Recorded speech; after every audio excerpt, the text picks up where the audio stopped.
अगर ये पॉलिटिक्स का नतीजा नहीं होता तो प्रधानमंत्री जी लक्षद्वीप में जा सकते हैं, एक सीट का हिसाब करने के लिए लक्षद्वीप में जा सकते हैं। लेकिन अब तक 1.5 साल हो गया, प्रधानमंत्री मणिपुर नहीं जा सकते। राहुल गांधी मणिपुर पहुंच गए, हाँ, और भी विपक्ष के नेता मणिपुर पहुंच गए, वहां के लोगों से बातचीत जाकर करते हैं, वहां की वेदना समझ लेते हैं। लेकिन हमारे देश के प्रधानमंत्री लक्षद्वीप जाकर बैठते हैं समुद्र तट पर, हाँ, और वहां बैठकर मालदीव के साथ झगड़ा करते हैं। लेकिन मणिपुर में जो चाइना के लोग घुस गए हैं, उनसे पंगा लेने की हिम्मत बीजेपी और आरएसएस में नहीं है। तो राहुल गांधी जी ने गलत क्या बोला है? राजनीति तो है ना, कौन सी राजनीति है? ये राजनीति देश हित की नहीं है, राष्ट्र हित की नहीं है। ये राजनीति सिर्फ भारतीय जनता पार्टी की चुनाव की राजनीति है।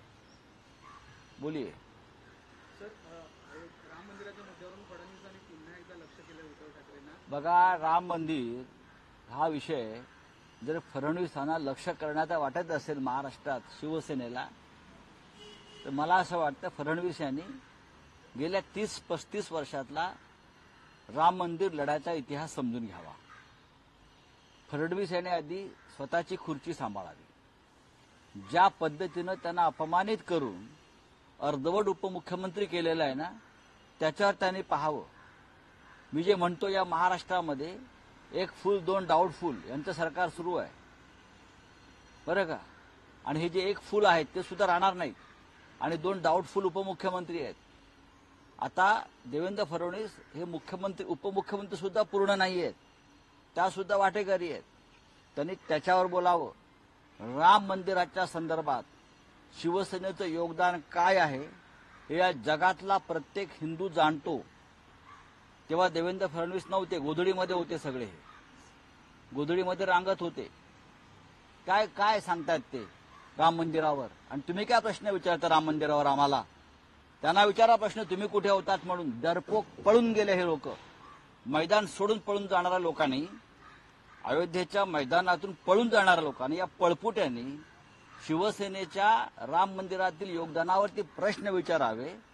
ही संघनीती आहे, स्वतःची नामर्दानगी लपवायची आणि दुसऱ्याच्या शौर्यावरती बोट दाखवायचं, बरं का? हा रामाचा अपमान करतायत ते। बा बोलिए काय? मातोश्री बाहेर मोठा कांड करण्याची शक्यता आहे। आता महाराष्ट्र नियंत्रण कक्षाला फोन आला, मुंबई ते गुजरात या ट्रेनमध्ये 4 अज्ञात मुस्लिम तरुण होते, यांचा संबंध। मी बघा, हे जे आहे, कोणते तरुण होते, काय होते, हे मला माहिती आहे। आमच्याकडे माहिती सगळी आहे। राम मंदिर ओढून द्यायची धमकी देणारे विश्व हिंदू परिषदेचे कार्यकर्ते होते, त्यांनी मुसलमान नावं घेतली होती आणि राम मंदिर ओढून घ्यायची धमकी देत होते। या देशामध्ये लोकसभा निवडणुकीआधी अशा प्रकारे धार्मिक तेढ निर्माण करून, बरं का, अशा प्रकारे धार्मिक तेढ निर्माण करून निवडणुका जिंकायच्या किंवा निवडणुकांना सामोरं जायचं, हे भारतीय जनता पक्षाचं षडयंत्र आहे। ठाकरे कुटुंबाच्या सुरक्षेची जबाबदारी ही केंद्र सरकारची आहे।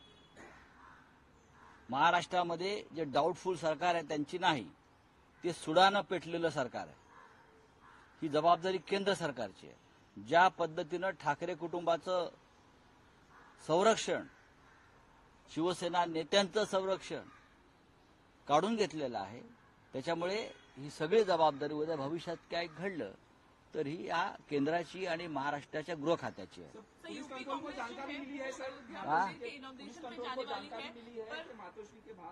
मातोश्री में कुछ कांड हो सकता है, क्या कहना चाहिए इसकी पर? आपको भी जानकारी?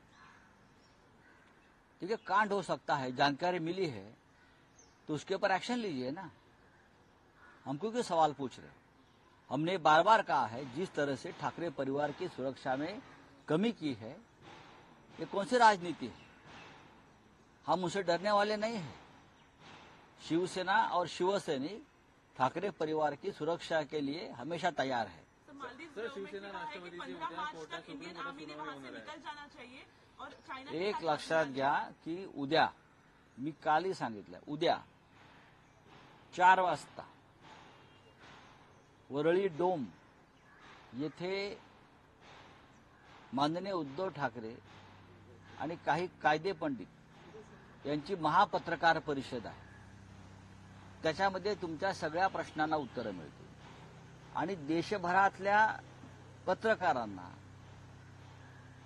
मग इलेक्ट्रॉनिक मीडिया असेल किंवा प्रिंट मीडिया असेल, त्यांना आम्ही उद्या आमंत्रित केलेलं आहे. त्यांच्या समोर हा जो निकाल राहुल नार्वेकरांनी दिलेला आहे त्या संदर्भात खुली चर्चा होईल. आमच्यामध्ये हिंमत आहे खुली चर्चा करण्याची आणि आपण सगळ्यांनी तिकडे यावं.